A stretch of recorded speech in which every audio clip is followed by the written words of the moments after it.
today's show number 7. And we will be talking about behavior. And for today, we have Aqua who will be telling us or taking us through this journey. So please get yourselves ready, get your questions ready, and we will fire on Aqua with all the answers. I am Nelly Kwasumi, and this show is Families Grow Together. We are from Hand in Hand Communities, CIC, and our vision is to build a safer and prosperous community. So we work with families, including children and adults, to promote family unity. So for today, we will be talking about behavior in children. So Aqua, over to you. Introduce yourself before we get into stuff. You're on mute.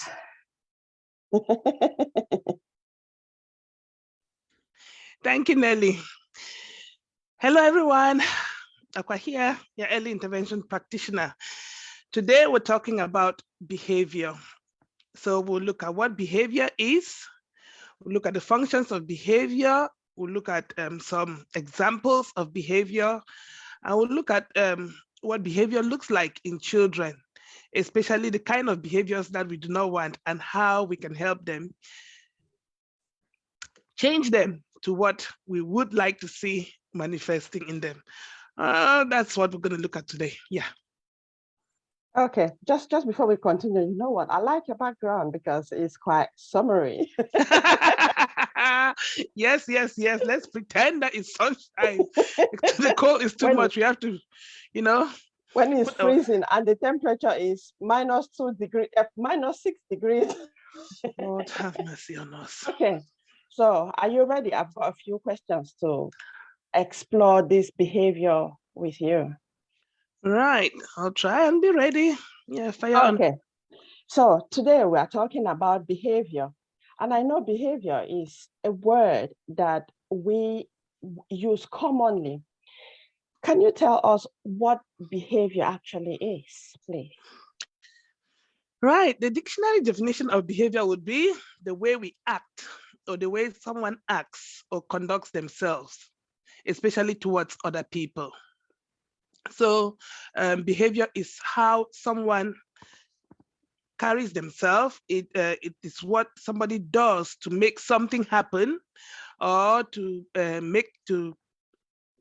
make a change happen or to keep things the same. So sometimes our behaviors is to cause a reaction or to keep things the same or to make a change happen. And so behavior is a response to things that are happening internally as well as externally. So in a nutshell, that is what behavior is.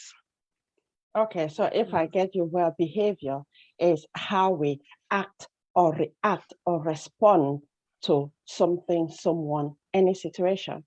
Exactly, that's right. Okay. So it could be your thoughts and your feelings, that's internal, or it could be people, the environment, and things like that. Yeah. Okay, that's great. Thank you for that opening response. So what I'll ask is, what is the function of behavior? What is the function of behavior? What are the functions? Yeah. What are the functions of behavior? Now we've looked at what the definition is, which implies that there are certain things that we want to happen.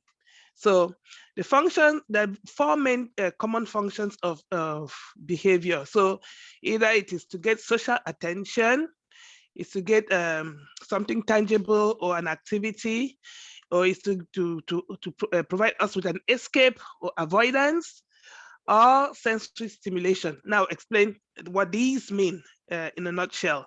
So a person may engage in a certain behavior to gain some form of attention or social interaction with other people. For example, a child may engage in a behavior just so that the parents can laugh, or they can engage in a behavior that will make the parents shout. Whether it's a good or bad thing, they gain some kind of attention. So it depends on what the main reason why we are displaying that behavior, what our purpose is to get for that behavior.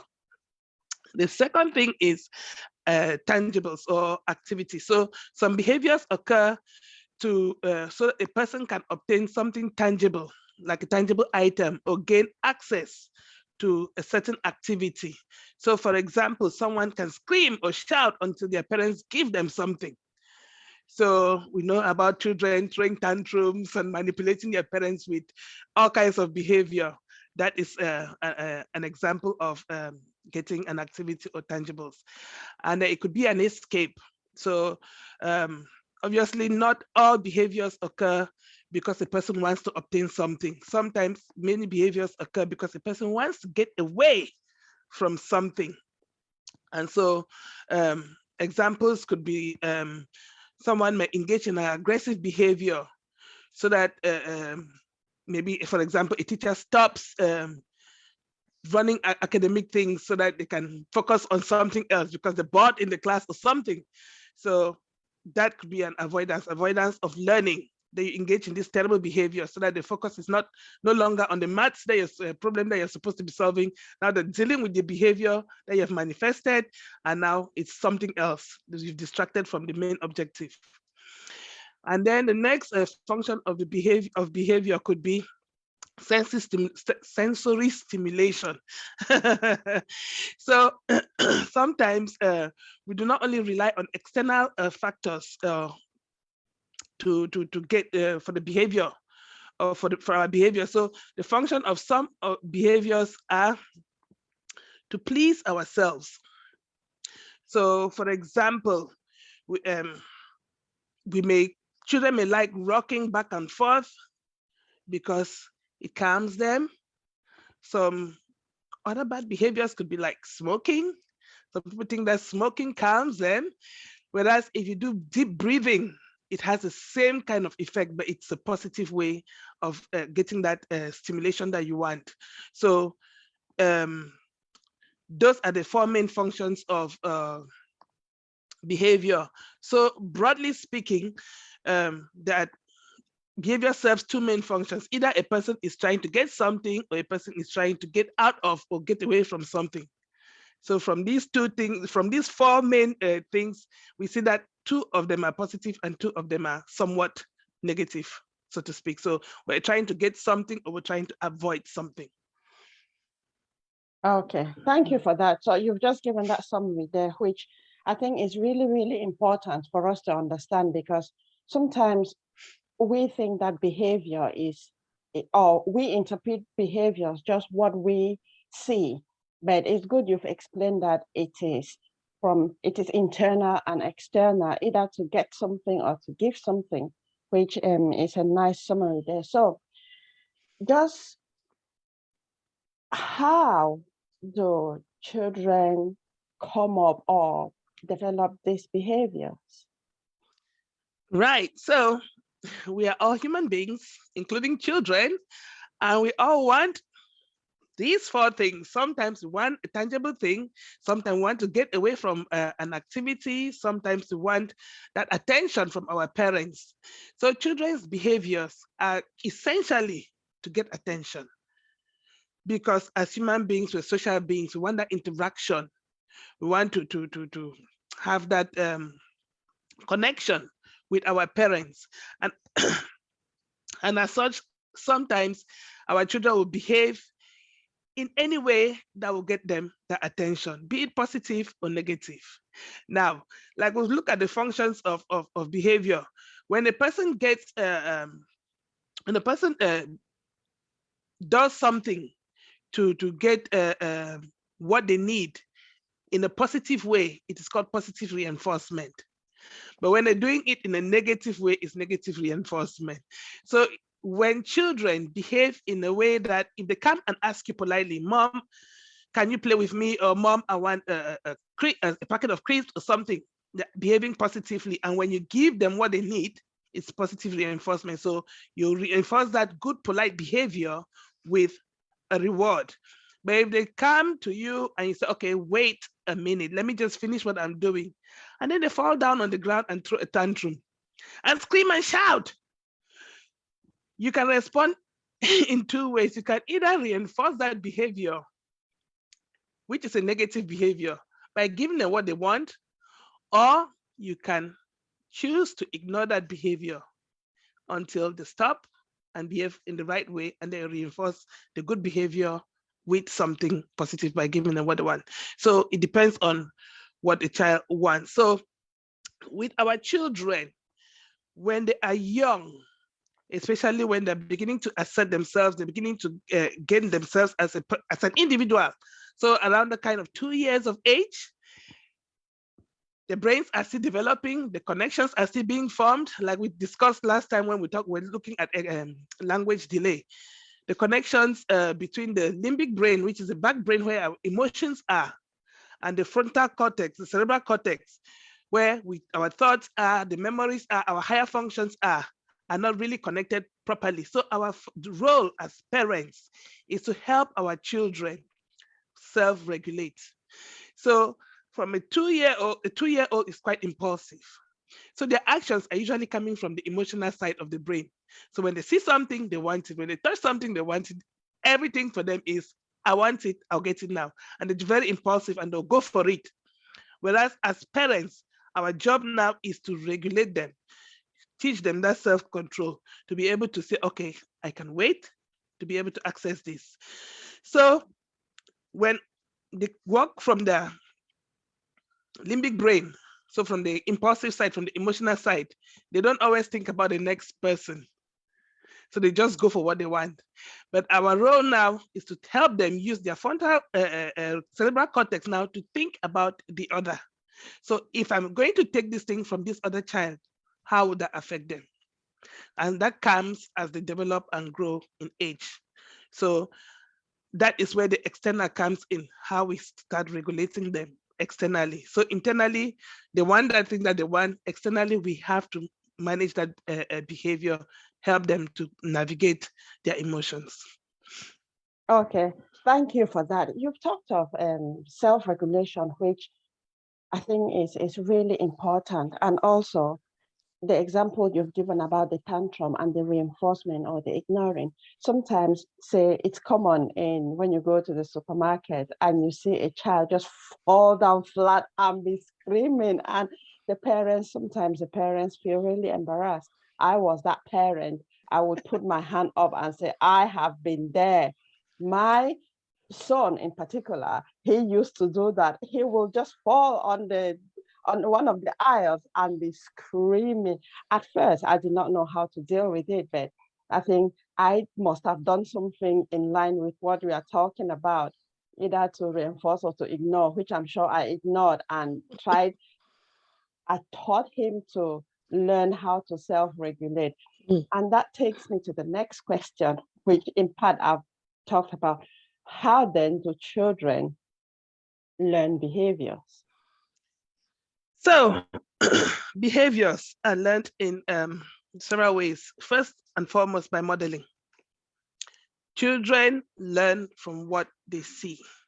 Now, if we as parents are not self-regulated, if we as parents are very impulsive, if we as parents do not model the right behavior, our children will copy our behaviors. Now, let me just give you some examples of behavior so that we know in context what we're talking about. Yeah, very So important. examples of human behaviors could be like conflict, could be communication, it could be like cooperation or creative activities. It could be play. It could be interacting socially. It could be even traditions like going to work. So these are all behaviors that as human beings we take part in.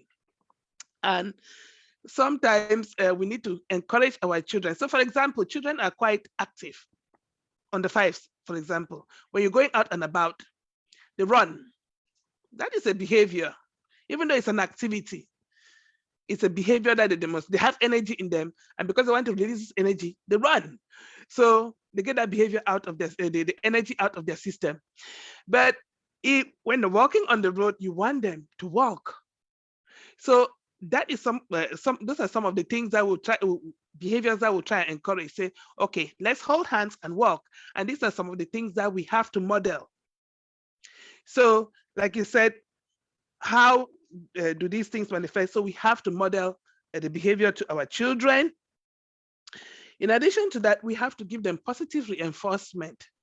So if a child is doing something good, reinforce that good behavior, maybe with praise, maybe with rewards, so that they understand that, okay, when I do this, oh, I get pleasure, because all children want to please their parents. Even when they give you negative, when they demonstrate negative behaviors, it's because they want your attention. And if you help them to manifest the right behaviors, the behaviors that you want to see, and then you reward them, they will want to do more of that behavior. So we can model, we can reinforce positively, we can also withdraw things from them. So the main thing for me is modeling the right behavior for our children, helping them to understand that we can wait, we can have what we need if we behave in the right way. So I don't know if I've answered that question. Yeah. Thank you for that. When Mm. you were talking about modeling, which I think is really important, what came to mind was a scene where it's common for a child, no, for parents to be scared of, say, spider, that's the one that came to mind. To be scared of spiders. I've noticed that initially the children will not even be scared of spiders, but after some time, they will be scared of spiders. And then the mom and the child, they're all scared of spiders. So that one to me is a classic example of how we parents, we act as the role model, and our children just copy, because children learn from observation. And there is, I think we really need to talk about this modeling, because sometimes parents do not understand, or I don't know whether it's that awareness that the children learn from them. Because sometimes parents will say, well, they didn't see, they were not there. But sometimes children hear stuff, which again, that is a part of learning. So if you can just tell us a bit more about this modeling, what are I know you've talked of good and bad, which again, those ones are judged by the people, because what is good for you might not be good for me. So it just depends on the individual and on the child. So just tell us a bit more about modeling, if you don't mind, please. Okay. Now you said something that what came to about children were not there. They didn't see. So how did they know about it? We find this a lot with language, in the sense that children come to the children's center and you hear them swearing.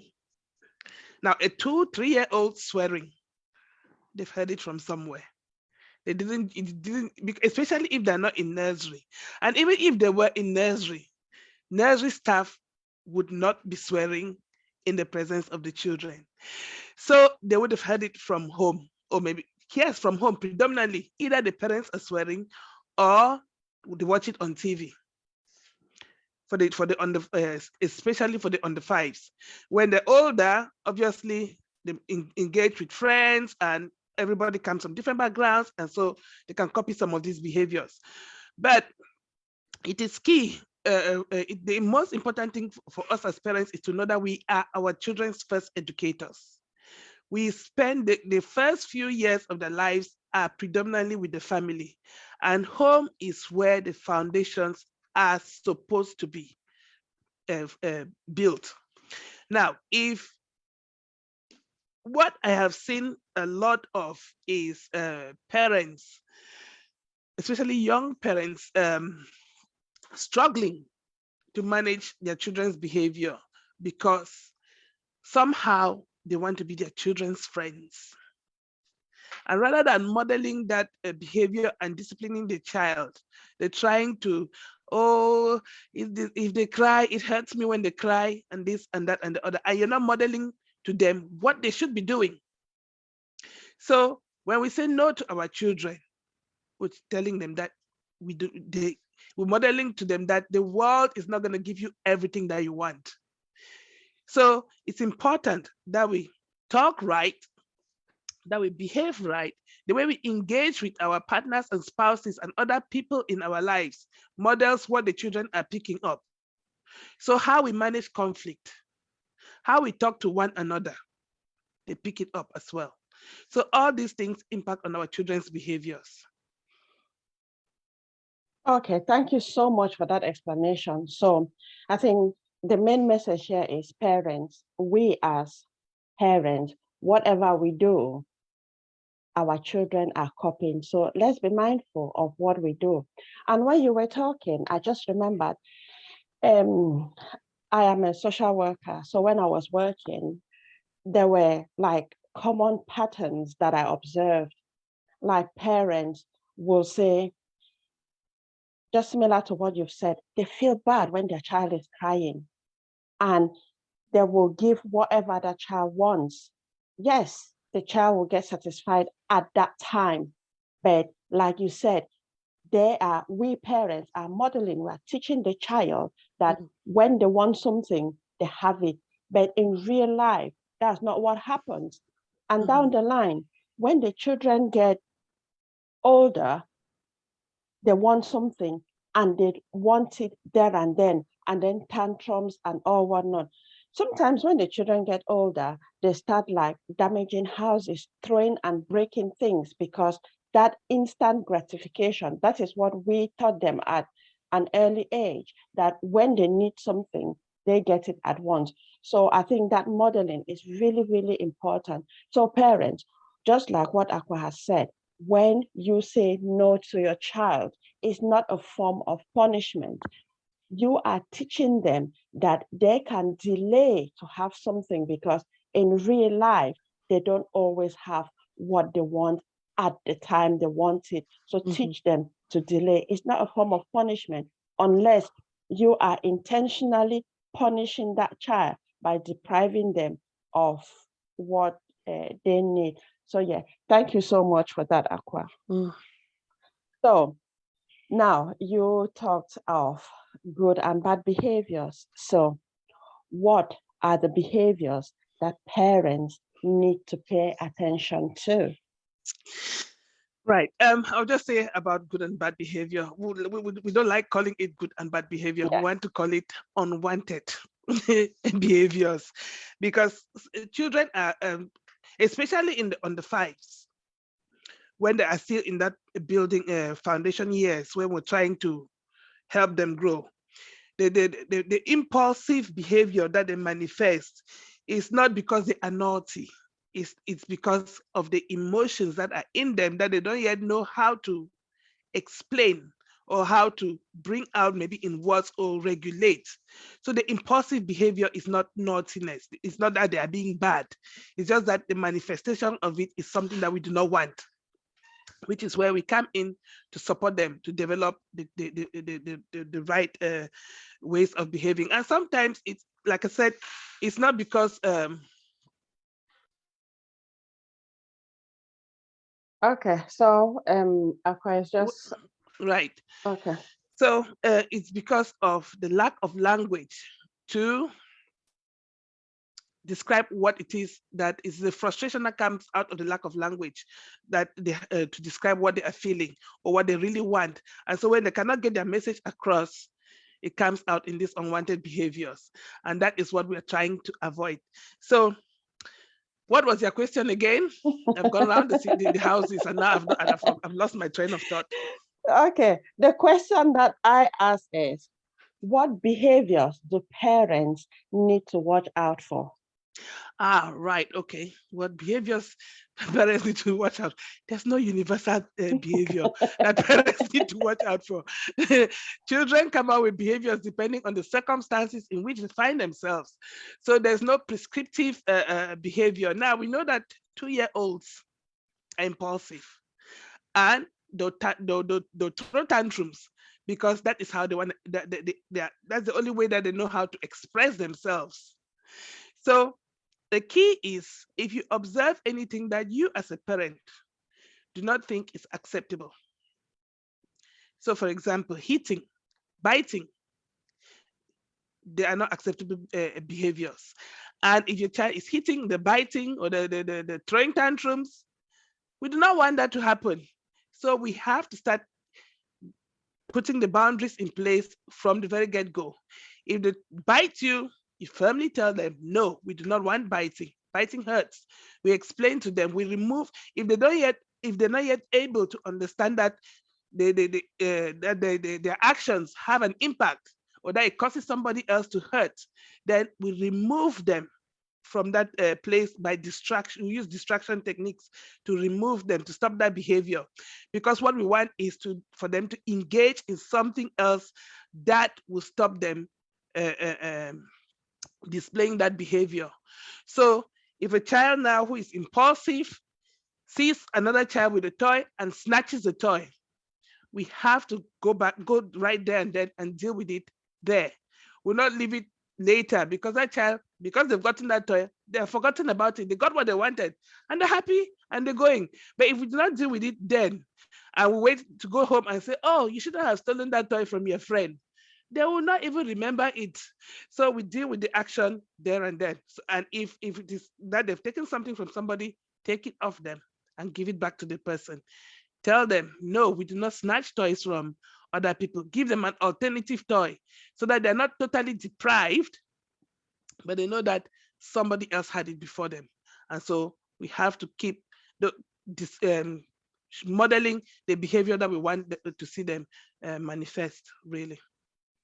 Okay, thank you so much for that. So it's just to monitor what behaviors our children display, and then those that we think are undesirable, we talk to the children depending on their ages. A child can understand depending on how the parent or the adult talk to the child. If it means by acting, even taking toys and say, use the toy as a representation of them to explain how they would feel, that message would really go through. So when you were talking before, you talked about good and bad, and I was just smiling because we have this dichotomy of good, bad, up, down, and so on and so forth.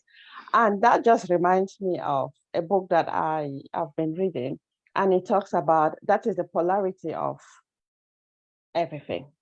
And it says, without the existence of bad, we would not know good, and vice versa. So I think going back to what Tony Robbins says is life is just the meaning you give to it, because what is bad to you might be good to me, and vice versa.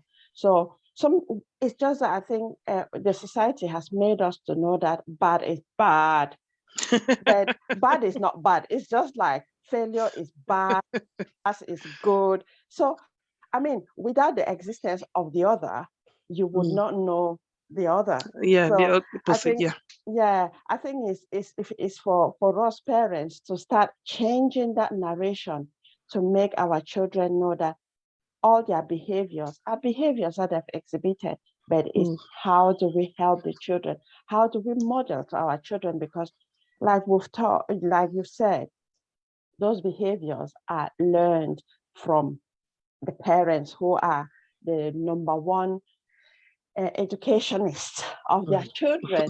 So like parents say the children was not there, but again, in communication, they heard. Sometimes children avoid even having hugs, because probably in their household, they've never seen anyone in their household give anyone a hug. And then to them, they feel that, oh, because they've not seen it in their home, then they don't have to do it. They just start putting a lot of meaning in things. So again, it goes down to parents. Instead of parents waiting at school, because that's some other thing that I've heard, that parents will not deal with issues at home, and they will say, no, the children are going to school and school will deal with it, that it is a school issue and not an issue at home. So parents, our children spend a lot of time with us. Let's make the home a comfortable place for us. Let's teach our children to express their emotions. so that they have a way to vent, because the emotions we experience is natural, but then it's how we behave when we experience those behaviors. And like Aqua said, modeling, let's teach our children by the way we behave ourselves, so they learn how they can express their emotions, how they can communicate, how they can relate with others to build that friendship, even in nursery school, even in play centers, and so on. So I will go to another question. So if you can take one example of an undesirable behavior and talk us through on how parents can manage that behavior. So just start from the very, let's take it to say a crisis, because at that time parents are panicking that, who are those looking at me? Just take us from there. Just think of any, I know this is random, but I'm sure there's one example that probably has just come up your head. Well, yep, let's take, for example, we're struggling to get our child in a routine, say for sleep, in the bedtime routine. So in the nighttime, the child doesn't want to go to bed. They're carrying all their toys upstairs. They're fighting with you. You're putting them in bed and they're fighting and they're coming down.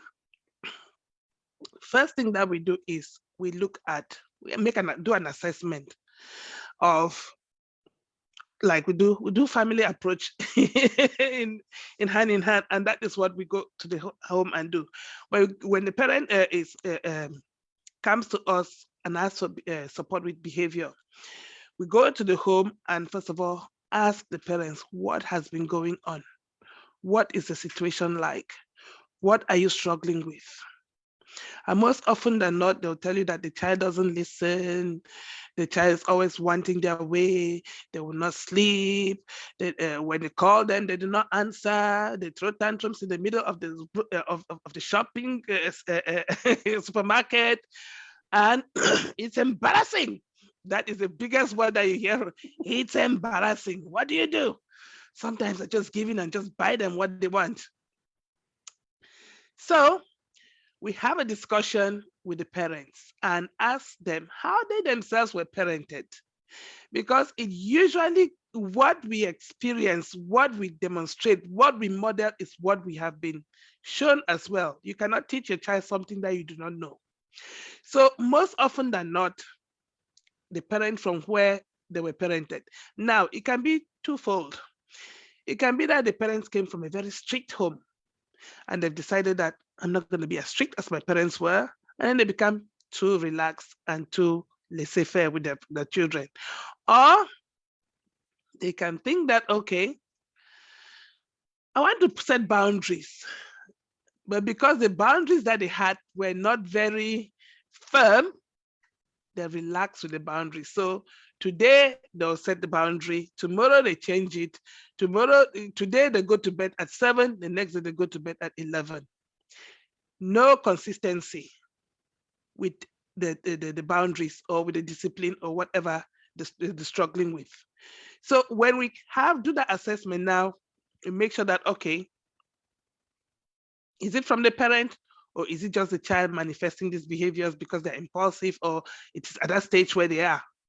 So when we do all these assessment, and you find out as well about the medical aspects as well. Was the child born at term and all these developmental issues and all that kind of stuff. So we establish exactly what is going on. If it's coming from the child side or is it coming from the parenting side? And then we now put a plan in place. What do we do? So if a child now is struggling with the behavior, we look at parents are struggling to maintain the routine. Now we look at what they are doing. So when do you get up? What do you do when you get up? What activities? When do you eat? How often do you eat? What kinds of food do you eat? Because all these things affect a child's behavior. And if the problem is going to bed at night, when do you have your last meal? What was the meal made of? Was it a lot of sugary foods or was it food with protein? Was it heavy? What was it that the child ate? And do you have a bedtime routine like bath, book, bed, or what is it that you have put in place? So we establish all these things and then we look at what is the sleeping condition like? What happens in the evening? Are there other siblings that impact on this child's sleep time? Siblings who sleep late or who sleep earlier than them? What is the room environment like? Are all their toys there so that when you go and put them to sleep, they get up and just start playing with their toys and the distractions? Is it that they're scared of the dark? Maybe we need a little bit of night light or corridor light with door a bit open for them to be able to see. So we establish all what is going on, and then we now put strategies in place. Now we have different strategies to deal with different things, but the parent has to choose what strategy they want to use with their child. So there are different strategies. Obviously, modeling is the first one. We've talked about modeling extensively, but we have to start by establishing that good relationship with our child so that they're comfortable with us. They know that they can come to us anytime. We have a positive relationship with our child. So spending that one-to-one time with our child during the day so that they know that they've got your attention. They know that they can come to you with anything if they want to talk, and you give them that attention. Don't not wait until it's bedtime and they're scared that if I go to bed, I'm missing something out. I'm missing out on something. So we have to have that build that positive relationship with our children. We have to learn to listen to our children, because sometimes we are so busy. You get up, you get them ready, you're out the door, you come back, food, but you're just doing. You don't have time to listen. You do not know what is going on with that child. So if they've not had the attention, even if it's 5 minutes of positive interaction with that child, is better than an hour of sitting together in the living room and everybody is doing something else. So you may be present in the room, but you are not present. You are there physically in the same room, but you're not present for that child. So we need to learn to listen to our children and build that positive relationship. Another thing we need to do is we need to get support for ourselves, because sometimes parents are overwhelmed depending on their situation, be whether you're married or single or otherwise, working or stay-at-home parents. We all have different things that are challenging, and so we need a support system as well. Like we say in Africa, it takes a village to bring up a child. But if you're struggling on your own and you're having all these difficulties and you do not ask for support, you become overwhelmed. So you need that support system so that you can be contained, and then you'll be able to have space in your head to contain your child. But if you're overwhelmed, if you're full, then you'll not have that emotional space to contain your child's emotions. Because if the child is throwing a fit and you're jumping up and down, and then you start shouting, they will match you. So the way, if your tempo is going, your tone of voice is going up, they will match you. And so we have to be able to have that head space to be able to contain that child, knowing that they're throwing that tantrum because they're emotionally struggling inside. And so we have to contain that emotion and then deal with it. So those are a few of the things that we look at. So you choose. What we encourage is positive parenting. Let us try as much as possible to give our child a yes somehow, even if it's in a roundabout way. Because sometimes we as parents, we can be very rigid. If you did this, this is the consequence. And as such, this is how it's going to go. So those are some of the things. There are lots of more strategies, distraction techniques. You can withdraw something, you can add something as a reward. So it's up to you as a parent to choose how you want to parent. But we encourage positive parenting and try to use positive language, because we tend to do, stop this, don't do that, stop jumping on the chairs. Instead, we have to model, let's sit down on the chairs. Sofas are meant for sitting and not jumping on. Let's use positive language around our children so that they learn those things. I struggle with that as well. I'm not saying all these things because I had it perfect. No, I struggle. I said a lot of no's. Stop, don't, but as when we're learning, we change accordingly. When we're willing to learn anyway. Yeah, I've said, yeah, I hope that Okay, says a lot. thank you so much, Aqua. I think you've said so many important points there that parents, we need to take note of them. Modeling, modeling, modeling. Aqua has talked of positive parenting, and again, positive, negative, that came up again. And I'm thinking, you said something earlier on that you contradicted yourself, Okay, go on. which I just intentionally focus on that so that we give clear explanation to parents who Of are course, yeah. watching. Earlier on, you said say yes or be positive. No, say no to your child. It's okay to say no to your child.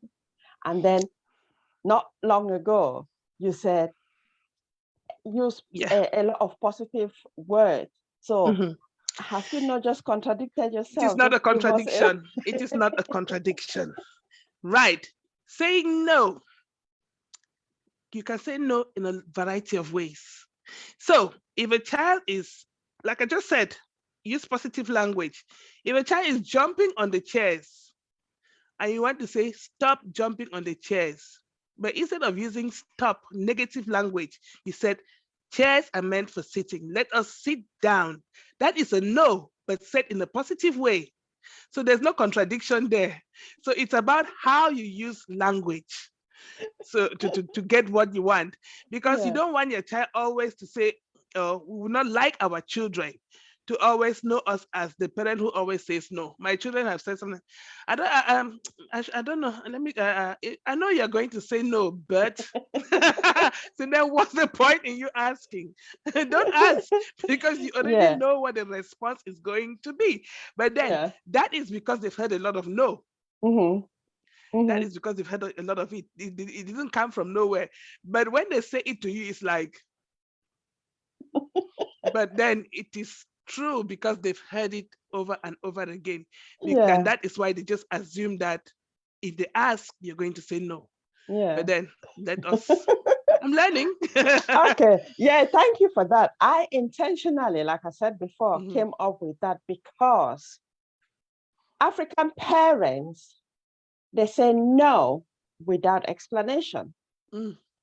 So then the child is so confused because they don't even know why, which is why I came with that, that parents, let's understand that even it's okay to say no to your child, but then give an explanation. And I think this aspect of communication, communicating what we have in mind, I think it has come from several generations that we just say no, and that is it, no explanation. But then we expect the other person to know what actually we are on about. And I think this is something that has really, I mean, like you said, we have learned from our parents, who learned from their parents, who learned from their parents, and so on and so on.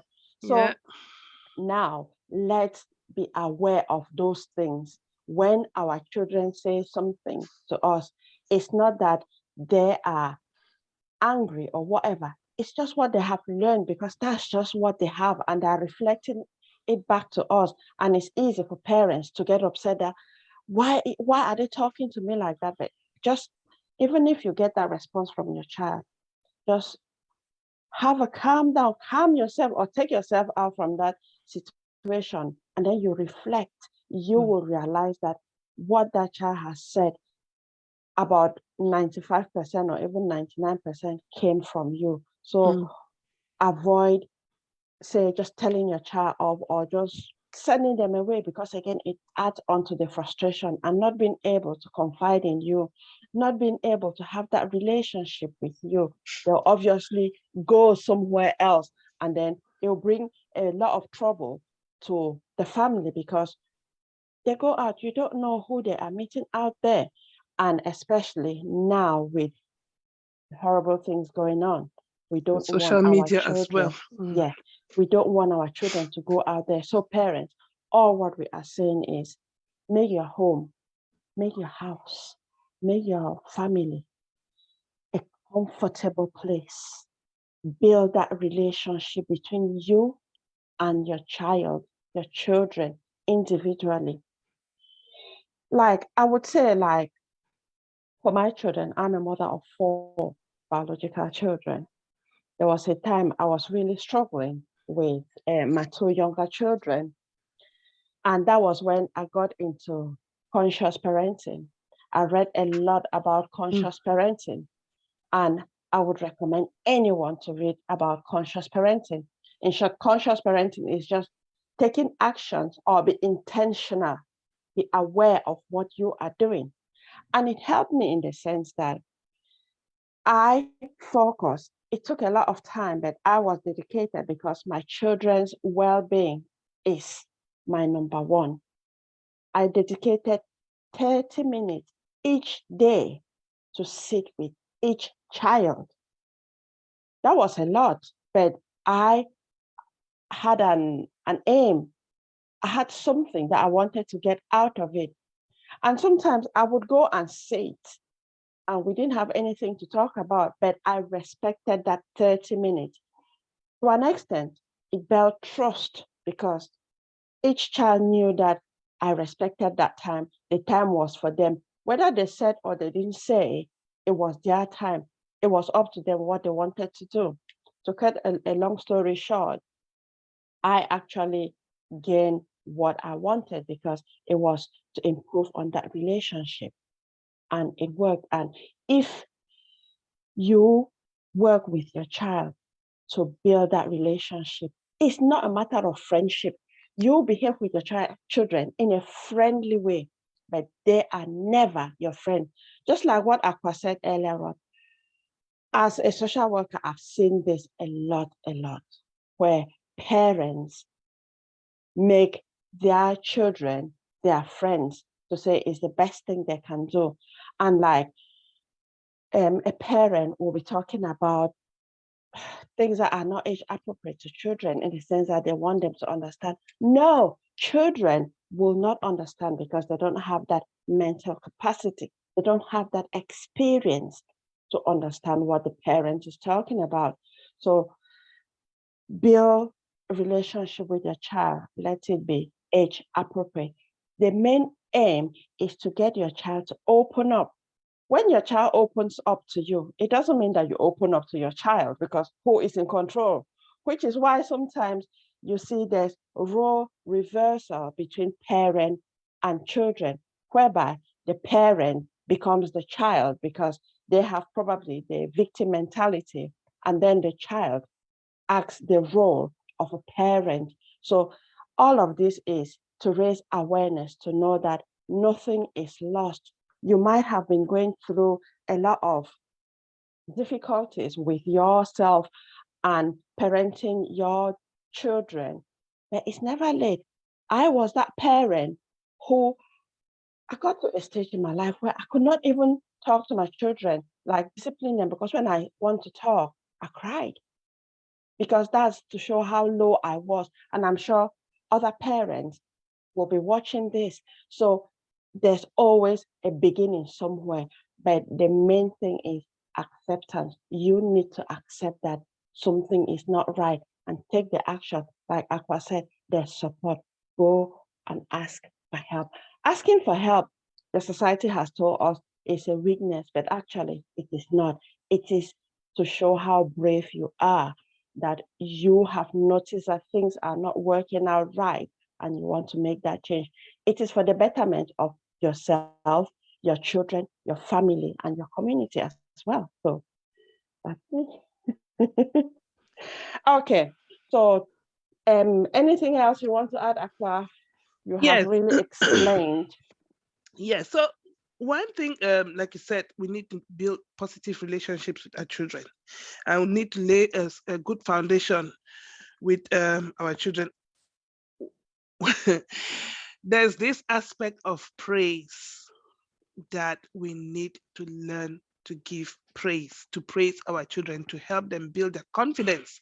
Because if our children are behaving, if we want them to behave in a certain way, and they demonstrate that behavior, and you do not even acknowledge it, then you're knocking the confidence. So it's important that we praise our children. It's important that we encourage them. It's important that we help build their self-esteem and their confidence. So that is something that I just wanted to add, and to know and to be accepting of the fact that children will be frustrated. Children will be angry. They are human beings. These emotions are natural, but it is how we deal with the emotions.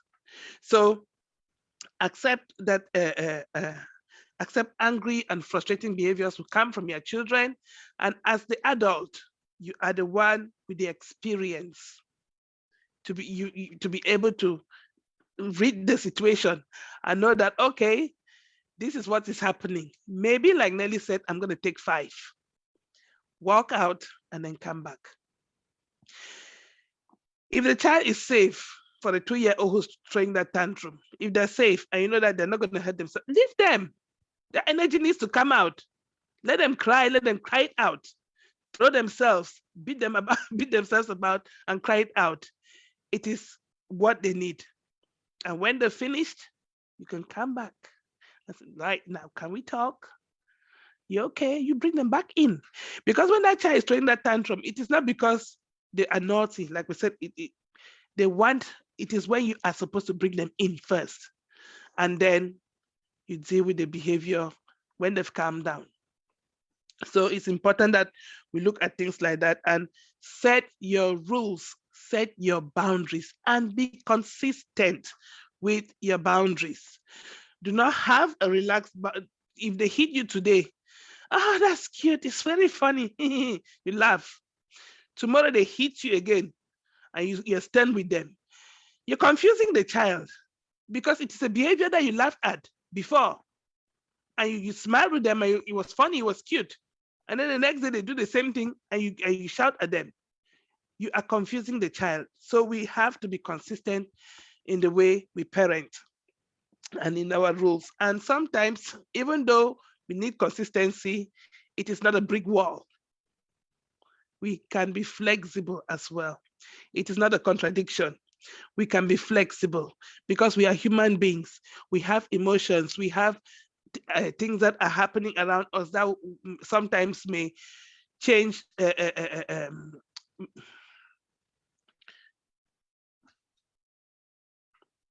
may cause us to move out of our routine. So we can be flexible. Let us not be so rigid that if somebody is dying near us, because we have to go and put the child in bed, will not help that person because my child has to go to sleep. So let us be flexible and be realistic as well. Deal with the child according to the age. Don't put a 2-year-old for 10-minute time out. They will not even sit for 5 seconds, especially if a child is already struggling with their concentration and attention. You put them to sit down on the stairs for 5 minutes, they will not be able to sit. For them, it will be a game because they'll be jumping off the thing and coming back to you. And you're like, go back there. For them, it's going to be a game. So let us learn to be put the boundaries with age appropriately and talk to our children depending on the age and the level of understanding. Because there may be a 10-year-old who has an understanding of a 5-year-old, depending on whether they have disabilities or not. So one rule doesn't work for everybody. You have to find what works for you and your family. So that is where I'm going to stop for now. Okay, Aqua, thank you so much for that. You've touched on things that I think in subsequent shows, we will talk on them. You talk on consistency. Consistency is very, very important. So it avoids us passing on mixed messages. So I think that's something we will need to talk about at some point. The other thing that I picked up is boundaries. That's a massive topic that we will talk about at some point. And also praise. You talked about praise, and it is very important because I have realized that people, because they were not praised, they struggle when they are being praised. And like you say, okay, I can say, oh, Aqua, your background is quite nice. Just Thank going you. back to when we started, I said, Aqua, your background is so nice. And you said something, but some people, they'll be like, oh, no, it's just whatever. We need to accept it. It's not that you are being proud. It's just that it's your It's a effort. compliment. You've Yeah. put in that effort to get what you've gotten. So when you are being praised, accept it, but it needs to start from somewhere. So I'm conscious about time, and I hope that those of you who are listening or who will be listening after the show, if you have any questions, just put them on the chat, and we'll get to you or we'll reply to you at some point. And if there are any topics that you would want us to talk about, feel free to message that to us. And we know this is a festive period and Christmas is around the corner. Next week, I can't believe it. It's around the corner. I'm sure people are getting busy. The rice is coming out from the boxes. The chin chin is What is chin chin? whatever. So just Christmas preparations, you know. So yes, maybe next week we can talk about Christmas and what is it may be like for in Christmas at Christmas for some families, because some families may be struggling, some families may be having fun, some people may be lonely during Christmas. Maybe we should just chat and maybe invite some friends to talk about how we celebrate Christmas in our different homes. I don't know. yeah, I think that would be a great idea because, like myself, oh, just talking about that, I have Thought about no two rice and stew. Christmases are the same. So yeah, that would be nice. So okay, just as we round up, thank you all so much for watching. We have a few things coming up, yeah. Next week on the 19th, the 22nd, 27th, and 28th, we have our that's holiday activity for children in Rochdale. So we have that information on our website, and we'll be sharing that on Facebook. So register your child. We have the closing date is tomorrow. So tomorrow, oh, you have a whole day from today till tomorrow. Register because we have limited spaces. And if you register after tomorrow, then unfortunately, you will not have a space. So we want to have lots of fun activities and Christmas activities with your children. And then in January, we have 4 weeks well-being workshop. And then in February, we have 4 weeks importance of early intervention workshop for delayed speech delays. And then we'll inform you about other things. So from now till next week, when we'll be talking about Christmas, we wish you all the best. So over to you, Aqua, if there's anything else, and then we finish. Well, just thank you all for watching and join the conversation. We want everybody to interact. We don't have the monopoly of understanding. So we want to learn from you guys as much as we want to share with you. So oh, just one more thing, Aqua, please. Where can they find us? Our website. Oh, yes. First of all, join us on Facebook, follow us on Facebook, like and share our content so that we can reach many more people. We're on Twitter, but we're not yet properly on Twitter, so to speak. We're not yet putting content on there as much as we should.